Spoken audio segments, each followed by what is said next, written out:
Assalamualaikum warahmatullahi wabarakatuh. Alhamdulillahilladzi arsala rasulahu bil huda wa dinil haqq liyadhhirahu 'ala ad-dini kullih wa kafa billahi syahida. Asyhadu an la ilaha illallah wa asyhadu anna Muhammadan abduhu wa rasuluh. Amma ba'd. Alhamdulillah teman-teman, sekarang kita udah hari keberapa berpuasa? Udah lumayan banyak lah ya, dan alhamdulillah kita mesti bersyukur karena Allah masih memberikan kita kesehatan dan kemampuan untuk berpuasa selama ini. Terima kasih juga teman-teman sudah mengikuti kajian bersama Ma'had Al-Jami'ah UIN Bandung dari hari pertama Ramadan sampai hari ini gitu ya. Kita bertemu di video ini adalah bentuk dari qadarullah. Teman-teman lihat video ini itu sudah takdir, Masya Allah. Sesuai dengan apa yang akan kita bahas kali ini, teman-teman, di Ramadan itu ada momen yang ini cuma terjadi di Ramadan. Ada yang tahu? Malam Lailatul Qadar. Malam yang begitu luar biasa. Ini kalau kita berdoa di malam ini pasti dikabulin nih sama Allah tuh. Gitu ya. Nah, makanya apa kaitannya sama pembahasan ini?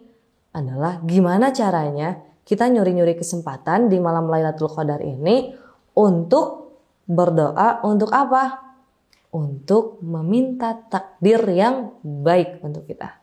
Nah, ini kaitannya dengan beriman kepada qadar dan qadarnya Allah, atau terhadap ketetapan Allah, terhadap qadarullah, atau kita sering tahunya adalah takdir.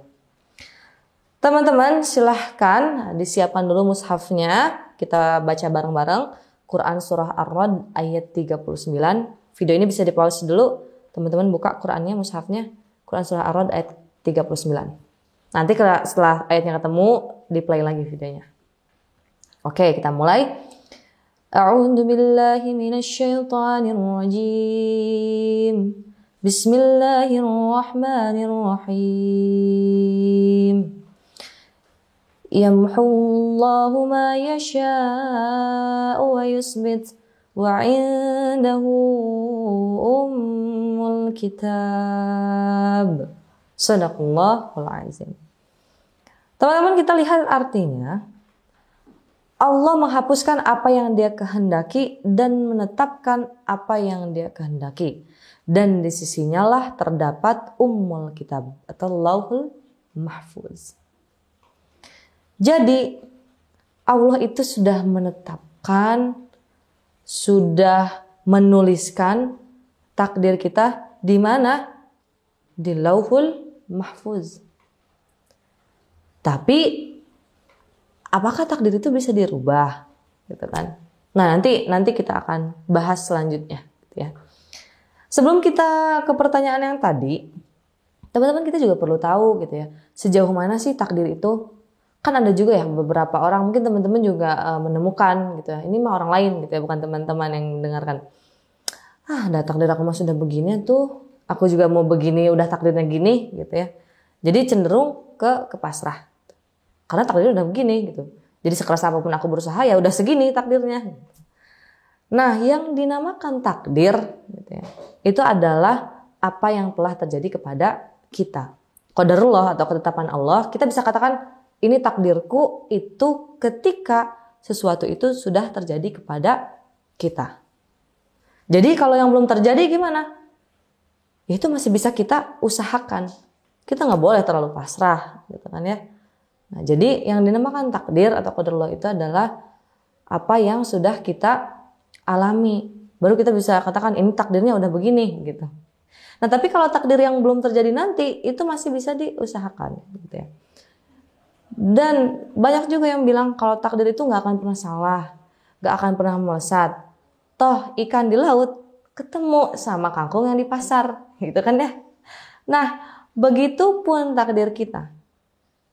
Jadi beriman kepada takdir, beriman kepada qadarullah, qadar dan qadarnya Allah itu adalah bagaimana kita belajar atau meyakini bahwa sesuatu yang baik maupun buruk menurut kita yang terjadi kepada kita, yang sudah terjadi kepada kita itu adalah qadarullahnya Allah.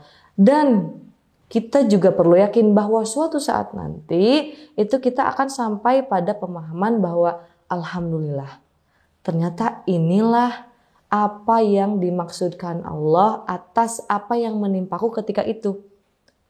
Atas musibah yang menimpaku waktu itu. Atas kesedihan yang aku alami waktu itu. Gitu ya. Jadi kalau misalkan kita lagi patah hati, apalagi bulan Ramadan lagi patah hati, suatu saat nanti kita akan meyakini bahwa ternyata ini ya maksudnya Allah kenapa aku dulu sakit hati. Gitu. Jadi yang namanya beriman kepada takdirnya Allah adalah belajar menerima dan belajar meyakini bahwa suatu saat nanti kita akan sampai pada mensyukuri apa yang terjadi kepada kita, sekalipun itu adalah hal yang menyedihkan, itu adalah hal yang buruk. Dan kita belajar dari sekarang ya, untuk tidak mengucapkan andai aja. Seandainya, kalau aja dulu tuh aku kayak gini, pasti nanti gak akan kayak gini. Ya. Tapi katakan apa yang sudah terjadi kepada kita, itu sudah qadarullahnya Allah. Ya. Itu sudah ketetapannya Allah. Jadi kita harus belajar untuk menerima dan mensyukuri. Tapi tadi pertanyaannya, gimana kalau untuk takdir yang belum terjadi gitu? Apakah bisa dirubah gitu kan? Memang ada beberapa takdir yang secara hakikat itu nggak bisa diubah ya. Dari misalkan sebagaimana kita tahu kelahiran, kematian, rezeki, jodoh itu kan nggak bisa dirubah. Secara hakikat nggak bisa dirubah. Tapi secara syariat, kondisinya, situasinya itu bisa dirubah. Misalkan nih, jodoh aku gitu ya. Jodoh aku itu dengan si Muhammad misalkan namanya. Tapi aku tuh pengennya jodohnya Iqbal gitu, Iqbal Ramadan, Dilan. Ya Allah kayaknya seru banget kalau jodohnya sama Dilan gitu ya.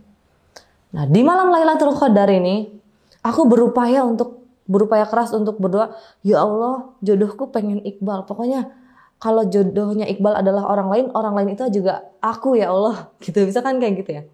Tapi karena di Lauhul Mahfuz jodohku adalah yang namanya Muhammad tadi, maka nggak bisa dirubah. Nah, tapi situasi bagaimana aku bertemu dengan Muhammad, bagaimana kehidupanku dengan Muhammad nanti, itu yang akan berubah. Gitu. Mau itu diraihnya dengan kemaksiatan, dengan kebaikan, jodoh itu tidak akan berubah orangnya, tapi situasinya akan berubah. Sakinahnya, mawaddahnya, warahmahnya itu yang akan berbeda.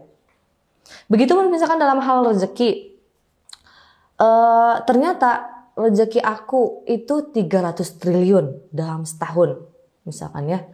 Apakah itu bisa dirubah? Nggak bisa kalau rezekinya.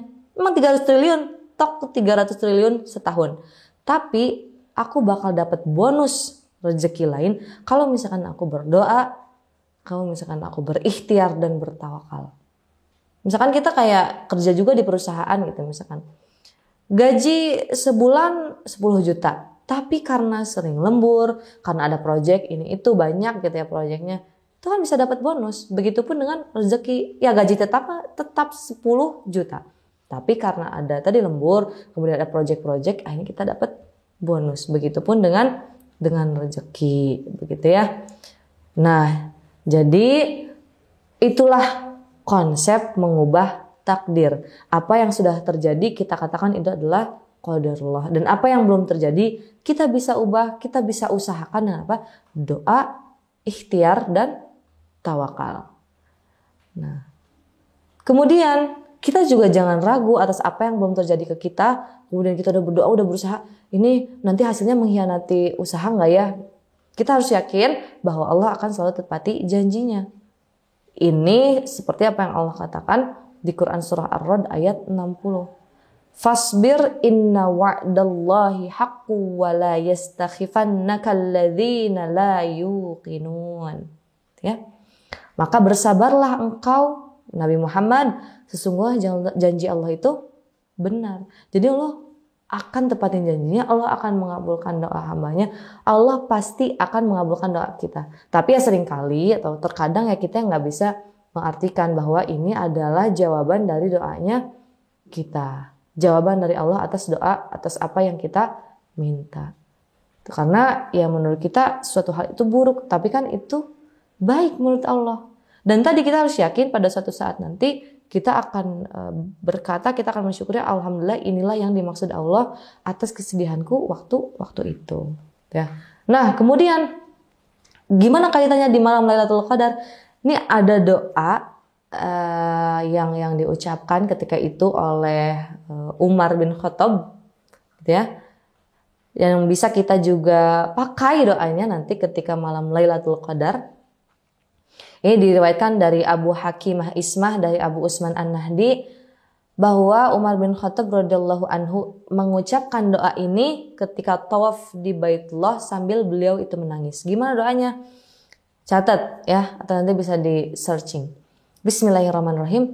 Allahumma in kunta katabtani min ahli syaqawah famhini waktubni min ahli sa'adah fa innaka tamhu ma tasya wa tusbit wa indaka ammil kitab. Kata Umar, ya Allah, seandainya engkau mencatat aku termasuk orang yang celaka dan sengsara, maka hapuslah catatan itu ya Allah. Catatlah aku termasuk orang yang bahagia dan beruntung. Sesungguhnya engkau menghapus apa yang engkau kehendaki dan menetapkan, dan di sisimulah Ummul Kitab. Tadi kaitannya dengan Quran surah Ar-Ra'd ayat 36. Bahwa Allah itu menghapus dan menetapkan apa yang Allah kehendaki. Jadi, apakah takdir itu bisa dirubah? Suasananya, situasinya bisa kita rubah dengan apa? Doa, ikhtiar, dan tawakal. Dan kita bisa dapat bonus juga tadi. Sama dengan doa, ikhtiar, dan tawakal. Allah punya 1000 cara untuk mengabulkan doa kita. Untuk bagaimana Allah memberikan pengertian kepada kita tentang apa yang kita minta. Tugas kita tinggal bagaimana kita mengimani qada dan qadarnya Allah. Itulah yang bisa saya sampaikan teman-teman. Semoga bermanfaat. Jangan lupa ini juga di-share ke teman-teman yang lain ya. Biar kita sama-sama melangkah dalam kebaikan. Subhanaka la ilma lana illa ma 'allamtana innaka antal alimul hakim. Wallahu a'lam bishawab. Assalamualaikum warahmatullahi wabarakatuh.